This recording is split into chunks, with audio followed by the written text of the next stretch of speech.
ఇప్పుడే అహ్మదాబాద్ గుజరాత్ నుండి లండన్ వెళ్ళడానికి ఎయిర్ ఇండియా ఫ్లైట్ 171 టేకాఫ్ చేసిన 9 నిమిషాల్లోనే కూలిపోయింది. వెంటనే స్మోక్స్. 242 మంది ప్యాసింజర్లు, అందులో 7 పోర్చుగీస్ ప్యాసింజర్స్, 53 బ్రిటిష్ సిటిజన్స్, ఒక కెనేడియను, మన భారతీయులు 169 మంది చనిపోయారని న్యూస్. అసలు మరి ఫ్లైట్ క్రూ కూడా చనిపోయారు కదా, ఎక్కడ సెక్యూరిటీ ల్యాప్స్ అయింది? నాకేమనిపిస్తుందంటే ఇది టెర్రరిస్ట్ అటాక్ అని.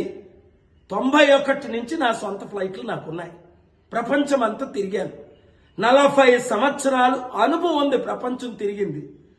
ఏమవుతుంది? ఎక్స్ట్రీమిస్ట్ ఎందుకు ఇది చేస్తున్నారు? ఒక్కసారి ఆలోచించాలా. మనం ఏం చేసినప్పటికీ అవన్నీ పొలిటికల్ ఇన్వెస్టిగేషన్ చేయాలి, లీగల్ ఇన్వెస్టిగేషన్ చేయాలి, ఆల్ కైండ్ ఆఫ్ ఇన్వెస్టిగేషన్ చేసి తీరాలి, కల్ప్రిట్స్ను పట్టుకోవాలి.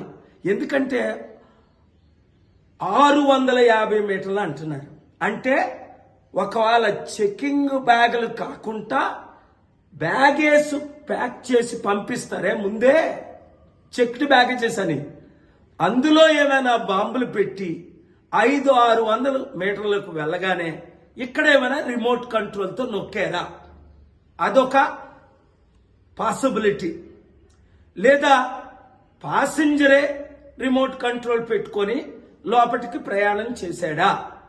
రెండో పాసిబిలిటీ. లేదా క్యారీ-ఆన్ బ్యాగ్లోనే ఇది జరిగిందా? మూడో పాసిబిలిటీ.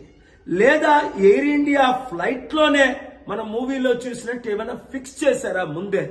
నాలుగో పాసిబిలిటీ. ఇదైతే న్యాచురల్ యాక్సిడెంట్ గా నాకు అనిపించట్లేదు. నేను ఇన్వెస్టిగేషన్ ఆఫీసర్ కాదు.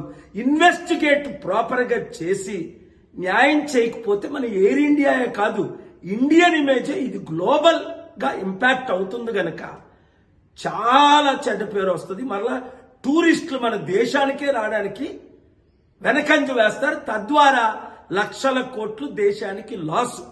అందుకే నేను ఇచ్చిన సలహాలు తీసుకుంటే ప్రపంచం అంతా తీసుకుంటారు, మన దేశస్తులు తీసుకోరు. ఇవన్నీ జరగకుండా ఉండాలి అంటే ఏం చేయాలో? ప్రపంచంలో నాకున్న అనుభవం ఇంకొకరికి లేదు కదా, నా అనుభవాన్ని ఎందుకు షేర్ చేసుకోకూడదు? అందుకనే ప్రపంచ శాంతి సభలు మన మే 24ని సికింద్రాబాద్లో, లాస్ట్ వీక్ అమెరికాలో, అంతకుముందు వీక్ టర్కీలో ఎందుకు పెడుతున్నాను? శాంతి ఉంటేనే సమాజానికి